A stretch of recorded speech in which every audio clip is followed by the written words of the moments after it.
dyan sa Abo-Abo River.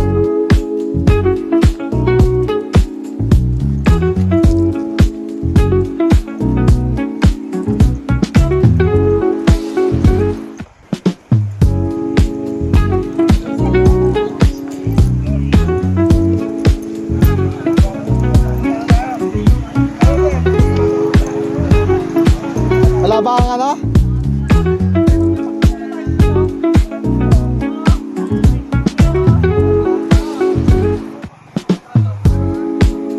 Doon pa ba tayo, Sir Steel?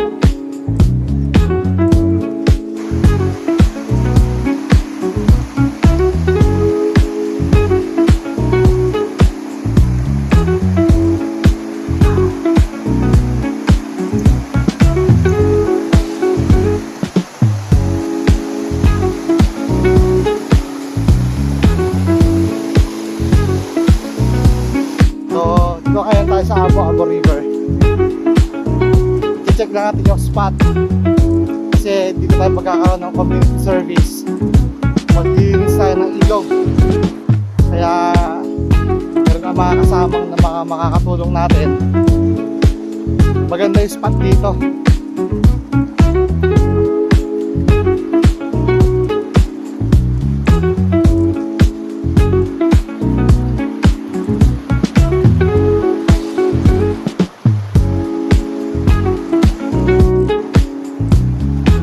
Mga kasama natin, mga kaibigan natin.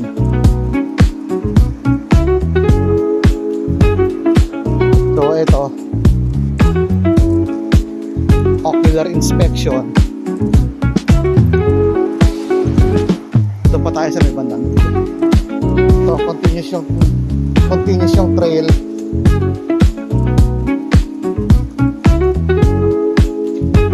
Nakakaapak lang kami. Lang kami.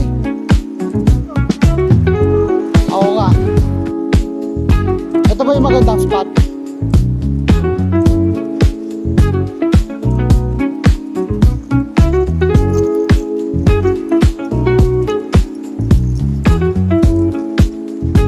Ito yung trail. Dumadawag. Sa tapaan kasi ako sanay. Nakapaala kami.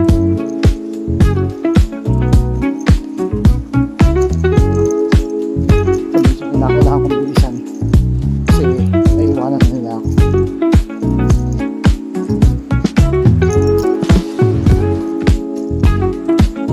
Sakit sa paa.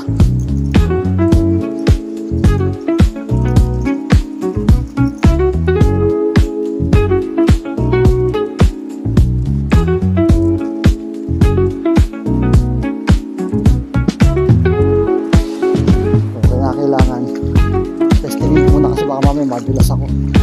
Mahirap na kasi may mga bato na madulas, kaya kanina nahirapan ako bumaba doon sa dive kasi madudulas yung bato. So ito yung dulo, yung dalawang kasama ko na mag-i-inspect, nag-o-ocular kasi maglilinis kami dito, lilinisin namin to. Sayang yung ganda ng lugar kapag puro kalat. Dapat inaalagaan natin yung kalat.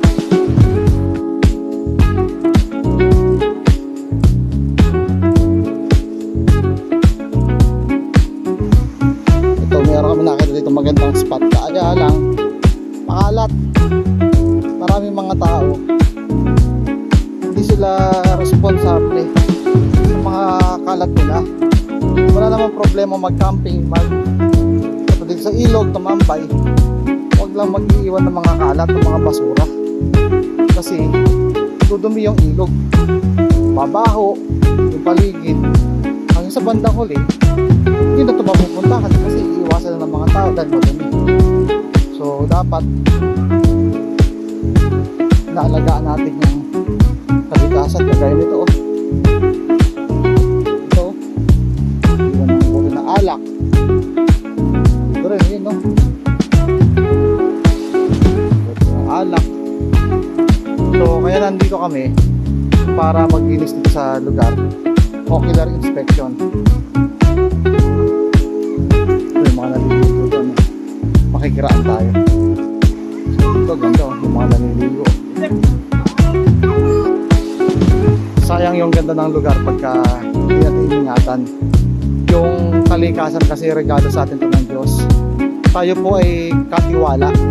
So dapat inaalagaan po natin yung kalikasan natin upang nang sa ganon may pakita din natin sa Panginoon na tayo po yung mga mabuting katiwala ng kanyang mga magagandang nililikha. Kagaya po dito, napakagandang lugar pero kung titignan nyo, napakadami ding kalat.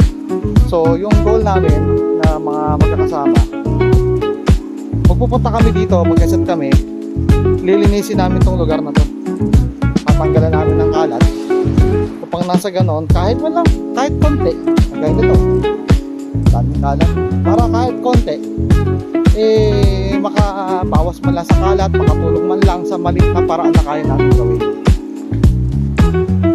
Pabalik na kami dun sa aming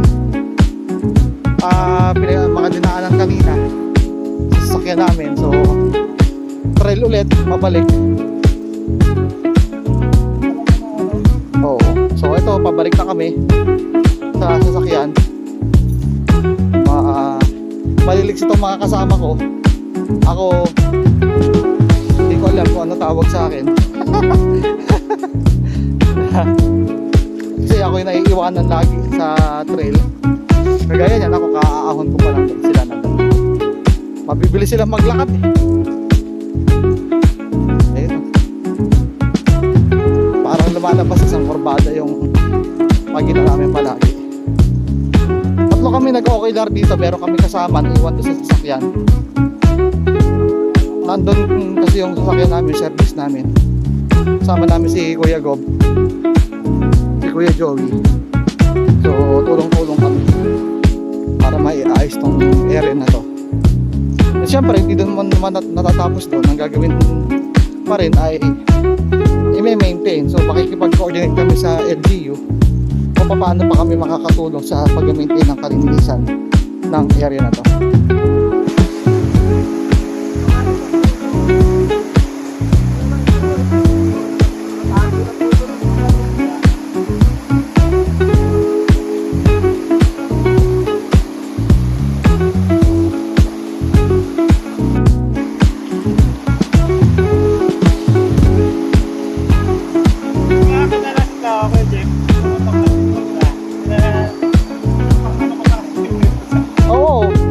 Hindi kayo mapapahiya kay Sir Junros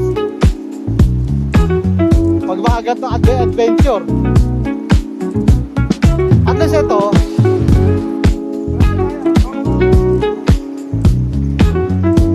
at least dito may kabuluhan yung mga lakad natin. Kasama akong dalawang gwapo yun.